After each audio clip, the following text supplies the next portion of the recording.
on today's episode of Timeless Wisdom. I've been married for 11 years. We're expecting our third child. And a few years ago, I was more of the mindset where I was resentful of the way my husband was kind of in constant pursuit. And it seemed like that was all he wanted. And it wasn't really all he wanted, but where it seemed like that was frequently on his mind. And it took a change of heart and change of mind for me to look at much that was to my advantage in our marriage. I know that he only has eyes for me. That's coming up on Timeless Wisdom with Dennis Prager. If you're eating less, staying disciplined, and the weight still isn't coming off, the problem may not be your effort, it may be your metabolism. After years of stress, dieting, and lack of sleep, the body adapts. It slows down and holds on to fat. That's why PhD Weight Loss focuses on your metabolism first, so your body stops working against you. Mention Prager today and receive 2 free weeks plus free food, a $1,500 value. Call 864-644-1900. That's 864-644-1900.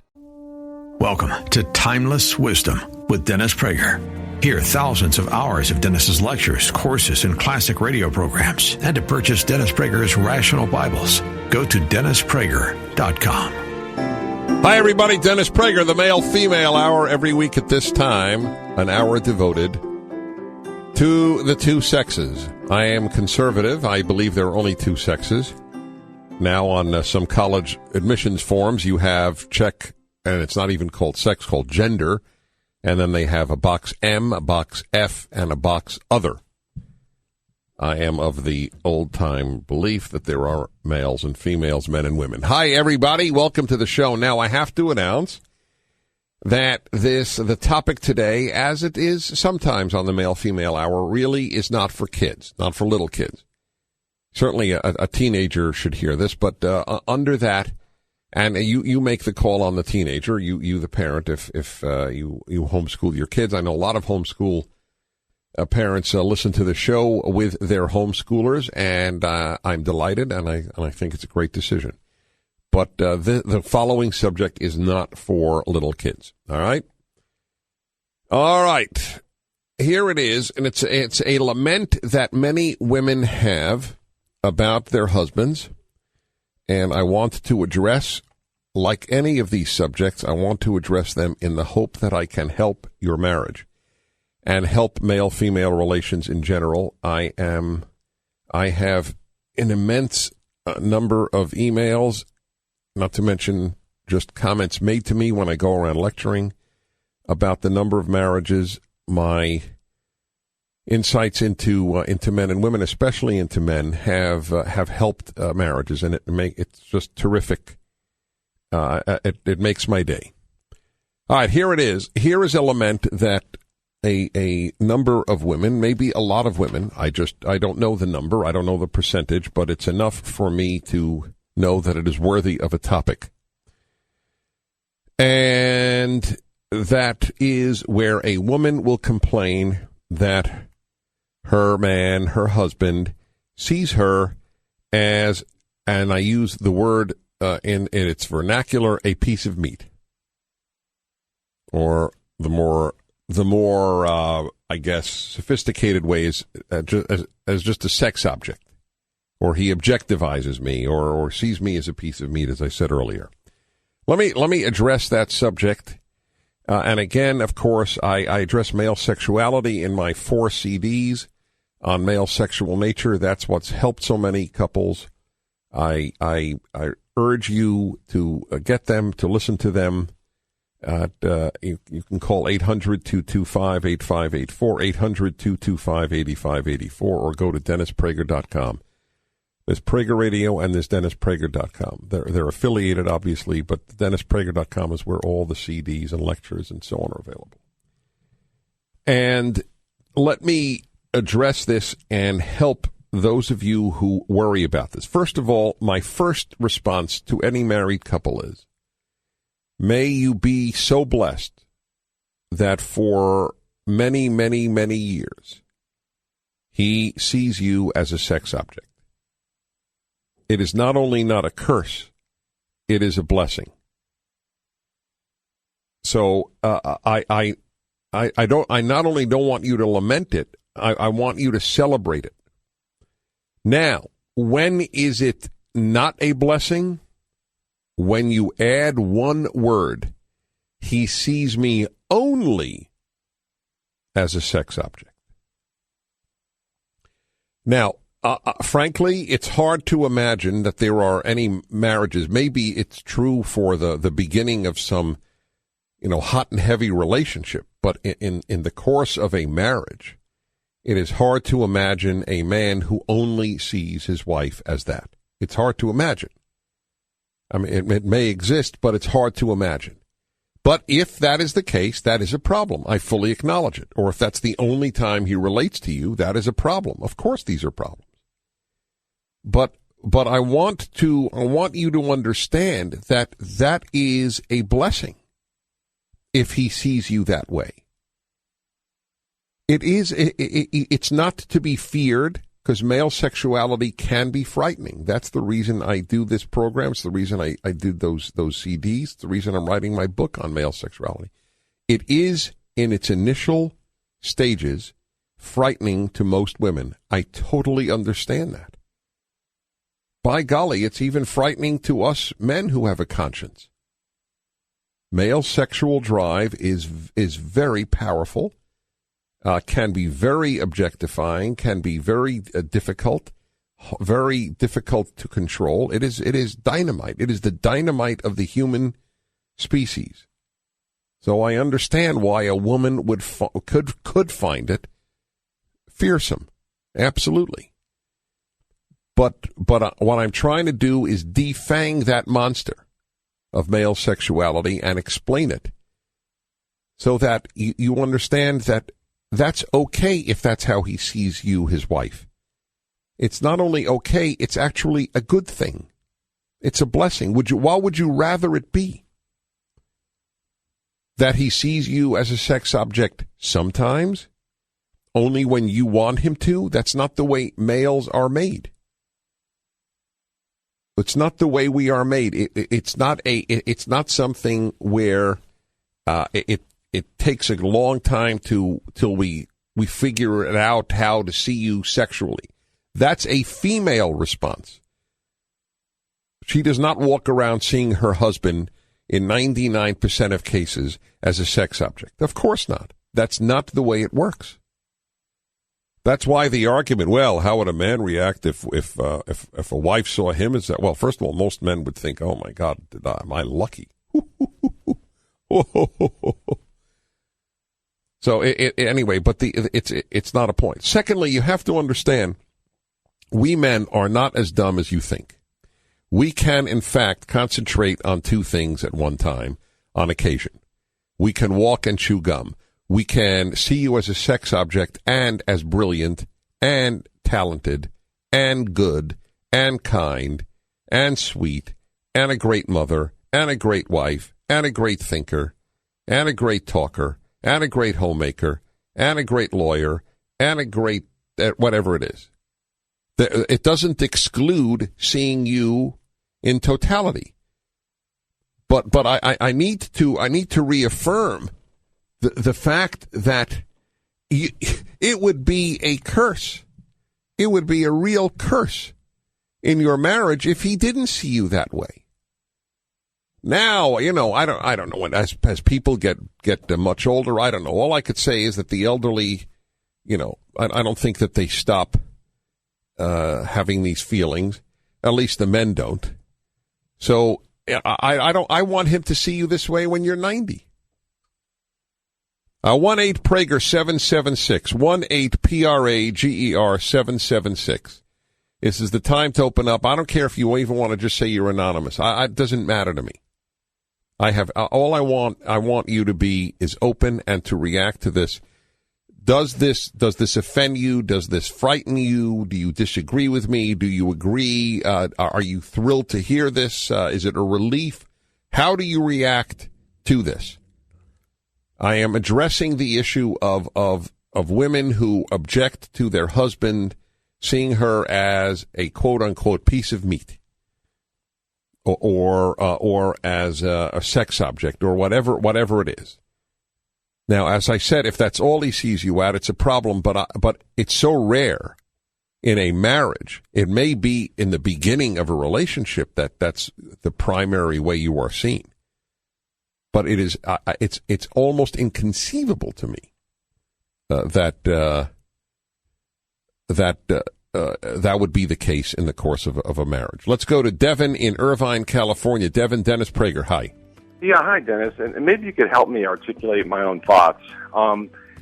Women have perceived bearing children as kind of a burden or a curse in some ways, and although it's a blessing too. And I think that maybe women could understand that in the same terms as we've got a sex drive that, in a sense, is a great responsibility and a burden on us as men. And it's a big burden. Stay on with me. That is exactly right, and I want women to understand that. It is a huge burden. Back in a moment. This episode of Timeless Wisdom will continue right after this. If you're eating less, staying disciplined, and the weight still isn't coming off, the problem may not be your effort, it may be your metabolism. After years of stress, dieting, and lack of sleep, the body adapts. It slows down and holds on to fat. That's why PhD Weight Loss focuses on your metabolism first, so your body stops working against you. Mention Prager today and receive 2 free weeks plus free food, a $1,500 value. Call 864-644-1900. That's 864-644-1900. Now, back to more of Dennis Prager's Timeless Wisdom. Hi, everybody. This is the Male-Female Hour on the Dennis Prager Show every week at this time about men and women. I call it the Male-Female Hour, though, because it's beyond just men and women. It's to the deep natures of us. That's why I call it male-female. It was a debate that I had. Anyway, you can call it what you want. I have asked, by the way, and I repeat that if you have little kids listening, that is preteen, this is for older folks. This is for teenage and older. And I'm talking about the very sensitive subject, and I do it because it's got to be addressed because I want to help marriages here.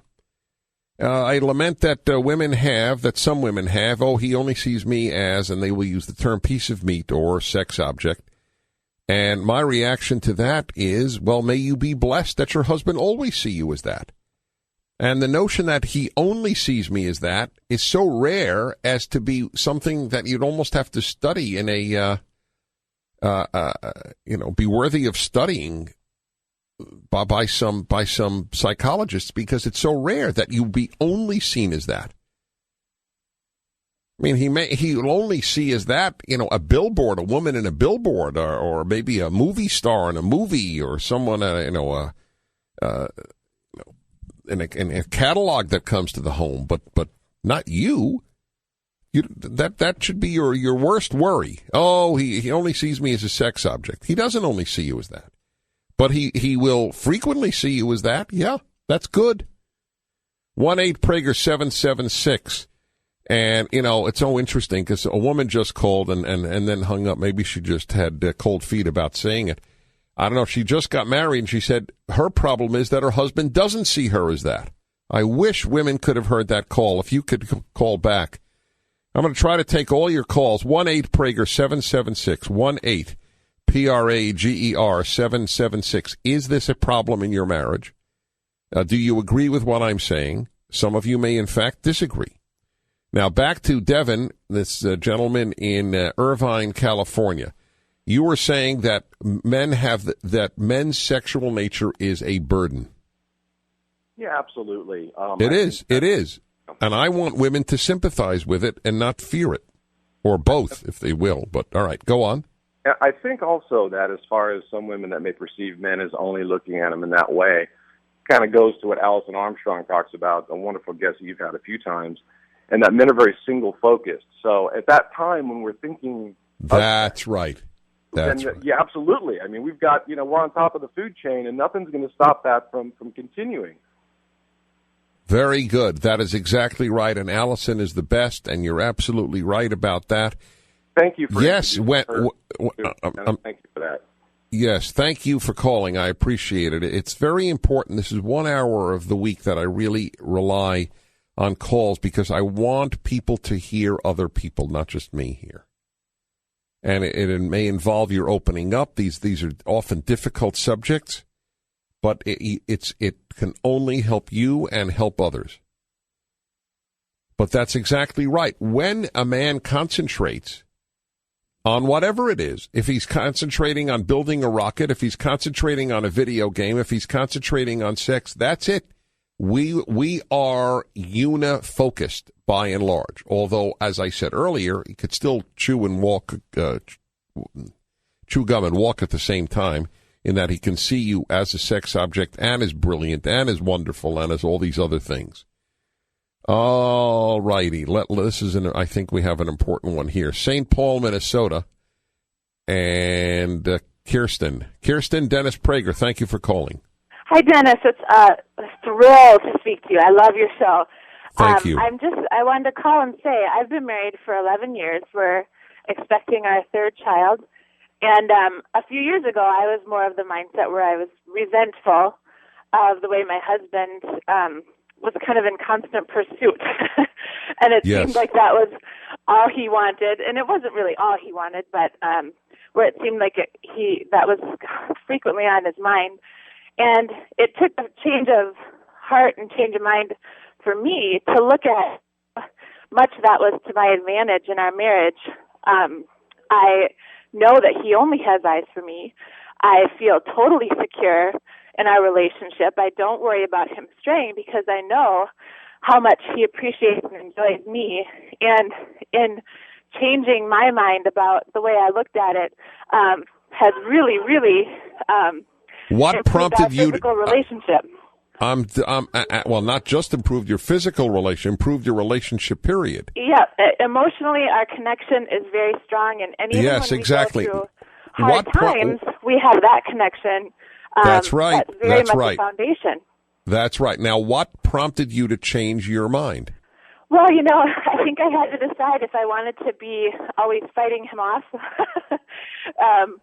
being annoyed. If I had to choose if I wanted to be annoyed by this or if I wanted to accept it. And really, I just stopped to think about how it benefited me.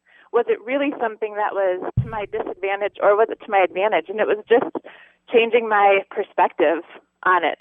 And it has, you are amazing. You are amazing. To have done that on your own is so remarkable and so impressive.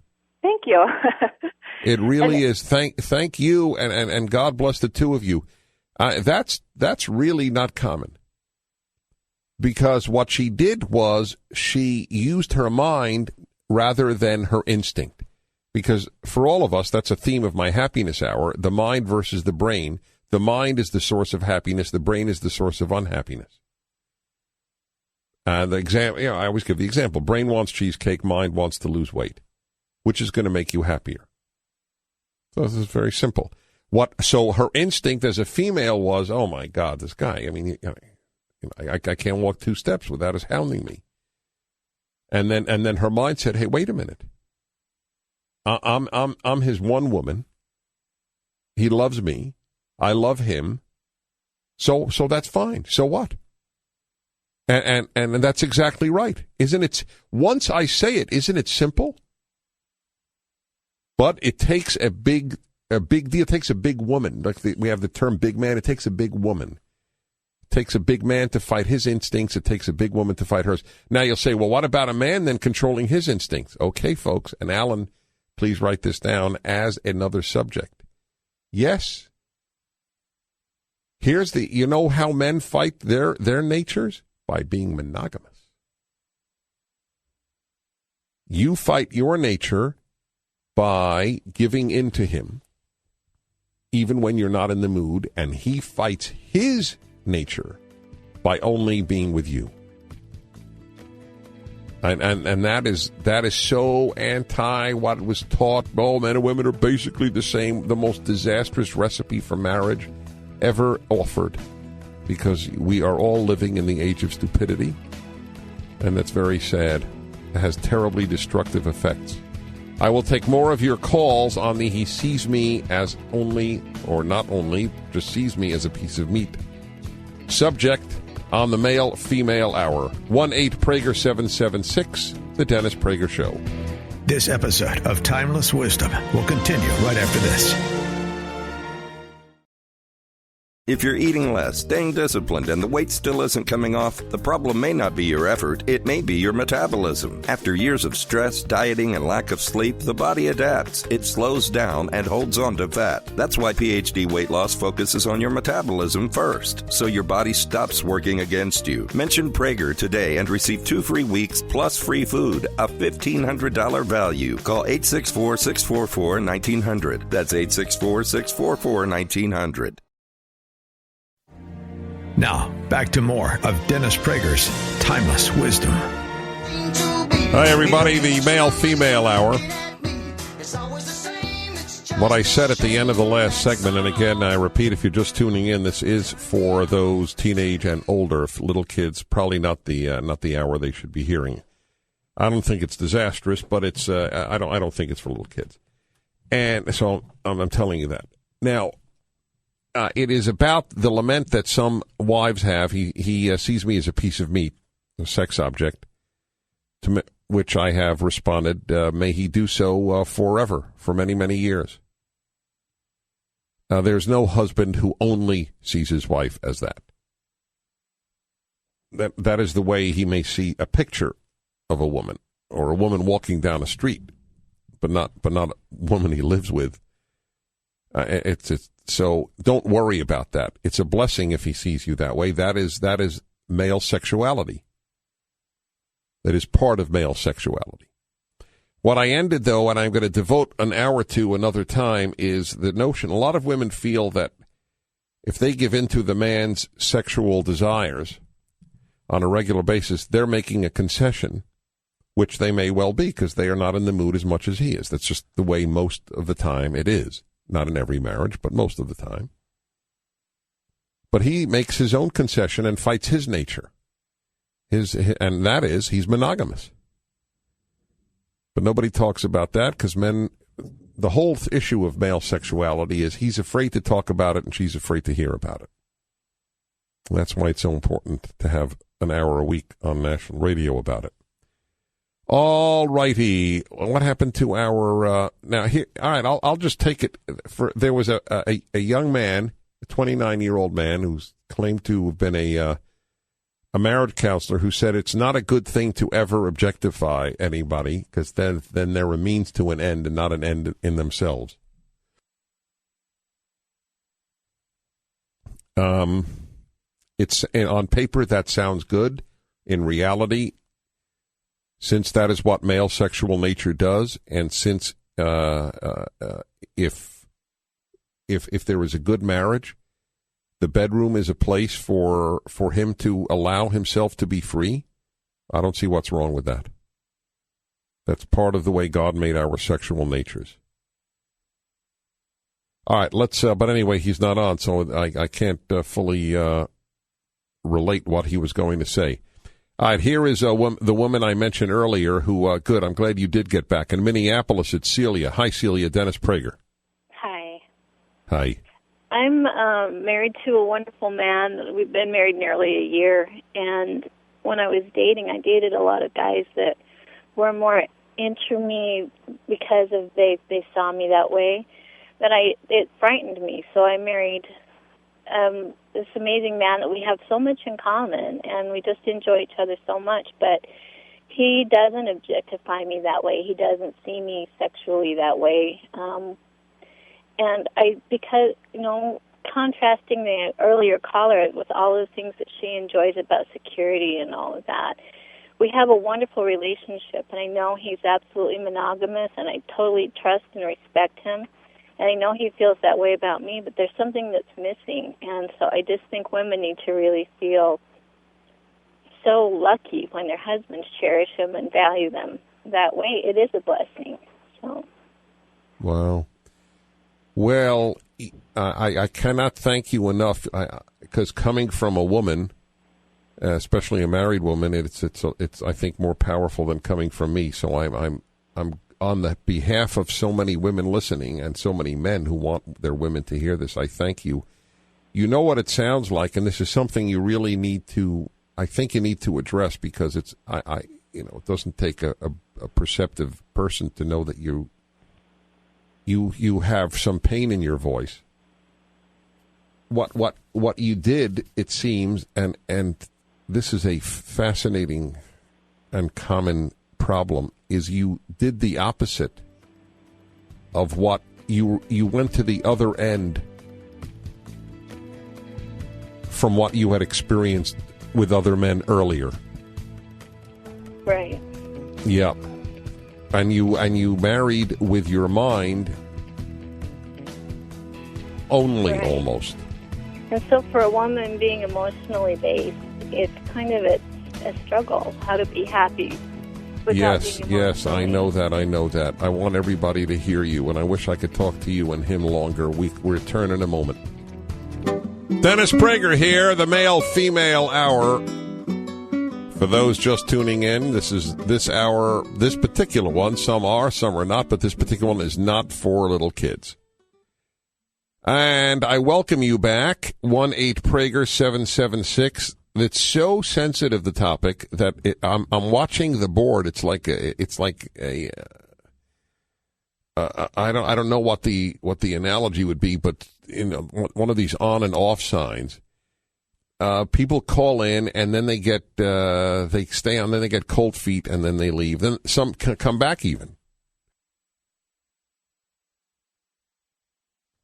The subject is the lament that some, I don't know how many, some wives have. He sees me as a sex object or a piece of meat. And my argument that there's no man that sees his wife only as that. It's not you can't live with somebody and only see the person as that. Maybe that's the way, not maybe, that's the way a man can see a woman in a billboard or a woman on a TV commercial or a woman in a catalog that shows up in the house. What is that, Victoria's Secret? But not someone you live with.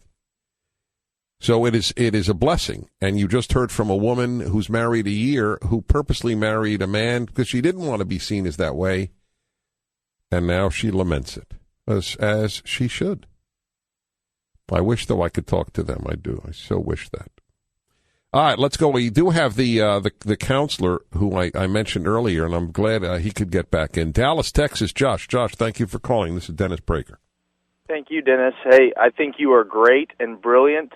But on this one topic, I just think that this is absolutely the opposite message that what couples actually need to be hearing. You brought up about the human person is not a means to an end, but an end in themselves, and then you stated that. No, I was paraphrasing what I thought you had said to Eva, and that's correct. You paraphrased correctly. I'm recapping. But then you said that that's good on paper, but you just didn't think that actually played out in reality. And well, only in this particular realm, in the bedroom. Mm-hmm. Well, I guess my concern is this. God has called us to be holy as he is holy. I'm actually a Catholic therapist, so I'll put that in there too. So I do use theology in my counseling practice as well. And because God has called us to be holy as he is holy, we are called to go beyond what we deem to be our nature. We are called to be perfect in his image. And so sex is where we communicate with our bodies love. And love is never selfish. Love is never about receiving, it's about giving.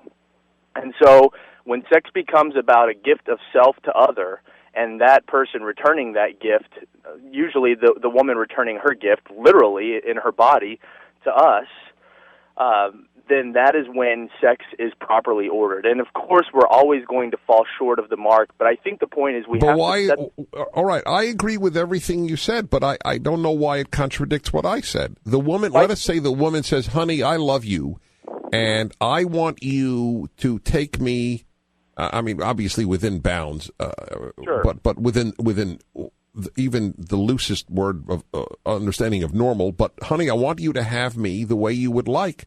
I want to be your fantasy woman, not just your wife and the mother of your children.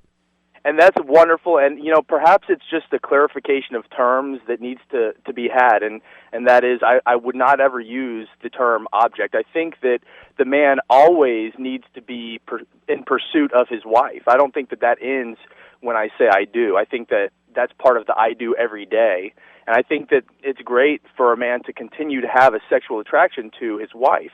I think where we get into problems is when we allow our passions, our emotions, or even our body to dictate what we know to be right, so that, I have absolutely no control over my body anymore. I'm well, no, I wasn't advocating. No. Well, I wasn't advocating that. I happen to think that if we sat down for a half hour, we would end up 98% in agreement. Perhaps you're right, and I would not doubt that, because you are pretty much, I'm on board with everything you say. All right. Well, God bless you.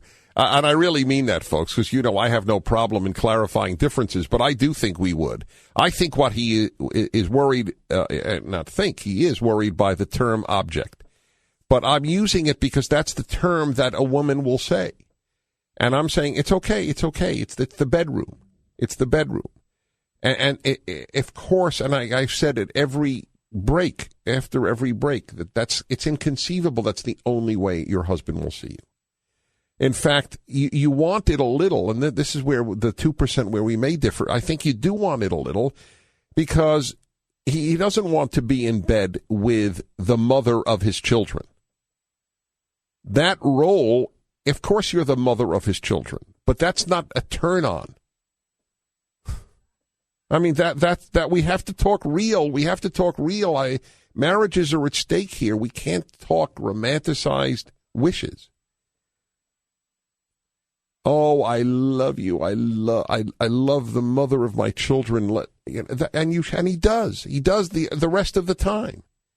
In bed, the children shouldn't be in bed. The mom isn't in bed. It's the woman that I so ached for physically when we married. That's the ideal, to be in the bed with you at that moment. All right. Let's see here. Let's go to Woodland Hills, California, and Liz. Hello, Liz. Dennis Prager, thank you for calling. Oh, hi. Liz. Hi. Yes. Yes. Go ahead. First of all, I love your show. And you've reshaped a lot of my thinking. I was in a marriage for 12 years with a man who absolutely did not want me in that way. And it did a number on my psyche as a woman. And now, at 49, I'm in a committed relationship with a guy that absolutely adores me and can't get enough of me sexually. I mean, I feel like a kid in a candy store now. So I've had God bless you. See, as another woman, I hope every woman hears this. That's why I said you should only be blessed by a guy who sees you that forever. We'll be back in a moment. This episode of Timeless Wisdom will continue right after this. If you're eating less, staying disciplined, and the weight still isn't coming off, the problem may not be your effort, it may be your metabolism. After years of stress, dieting, and lack of sleep, the body adapts. It slows down and holds on to fat. That's why PhD Weight Loss focuses on your metabolism first, so your body stops working against you. Mention Prager today and receive 2 free weeks plus free food, a $1,500 value. Call 864-644-1900. That's 864-644-1900. Now, back to more of Dennis Prager's Timeless Wisdom. Oh, boy. I want to... Don't hang up, folks, if you got on. Do not hang up. It so pains me that this is just an hour. I mean, an hour a week's a lot, but it's not enough. I have been dealing... This is the male-female hour. And, by the way, you can download all of this. Go to PragerRadio.com. And you can download any of my broadcasts. And if you want to play this for your husband or wife, this is an hour, again, where people have opened up. When you open up to me, look, I obviously am opening up. These are not easy. That's why people don't talk about this much. These are not easy subjects. And when you open up, especially in this case, the women, it has been of immense importance to people listening. So at Prager Radio, you could download these broadcasts. And get my tapes on my CDs. They're no longer tapes. On my CDs on male sexuality through DennisPrager.com. There are two websites. the broadcasts and everything related in the columns on Prager Radio and the CDs at DennisPrager.com.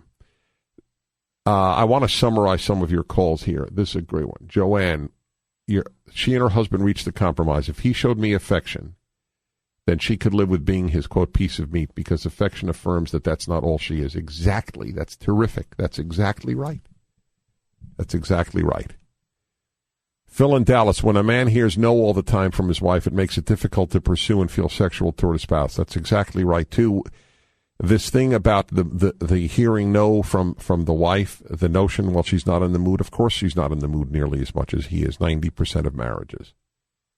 But I can only say what I say on the Happiness Hour. If you let your moods control you, you will have a very unhappy life. James in California, wife and he have arguments because he no longer sees her as an object. How can he? He's had sex with her so many times already. That is where you have to be honest and open about how she can, and this is where I don't know if we would differ or not, the counselor and myself. Where can she make herself just a sex object in the bedroom? What could she do? That's the reason that there is a $1 billion, $1 trillion industry in lingerie and the like. It's exactly for that reason. And it's got its place. It's okay. It's a blessing. Okay. Oh, Doug, I wish I could take Doug in Cleveland. I can't even summarize it. It's so fascinating, though. You folks should call in another week. We'll have open lines, too, for a male-female show. And Donna in L.A., she loves it when her husband lusts after her. You should, Donna. You're a healthy woman. May he lust after you for many more decades to come. That is my wish to all of you in your marriages. This was the Male-Female Hour on the Dennis Prager Show. Thanks for listening. Tomorrow on Timeless Wisdom with Dennis Prager. The role of the conspiracy theory in shaping modern history. The author is an award-winning journalist, David Aronovich, and he writes a regular column for the Times of London. Where are you right now, by the way, David? I'm sitting in London, which is, as you might expect, rainy. Yes. I studied for a year in England, and I truly understood why people went for holiday, as you folks call it, not vacation, went for holiday to anywhere that had sun. It could have been the Congo. Join us tomorrow to hear more on Timeless Wisdom with Dennis Prager. This has been Timeless Wisdom with Dennis Prager. Visit DennisPrager.com for thousands of hours of Dennis's lectures, courses, and classic radio programs, and to purchase Dennis Prager's Rational Bibles. If you're eating less, staying disciplined, and the weight still isn't coming off, the problem may not be your effort, it may be your metabolism. After years of stress, dieting, and lack of sleep, the body adapts. It slows down and holds on to fat. That's why PhD Weight Loss focuses on your metabolism first, so your body stops working against you. Mention Prager today and receive 2 free weeks plus free food, a $1,500 value. Call 864-644-1900. That's 864-644-1900.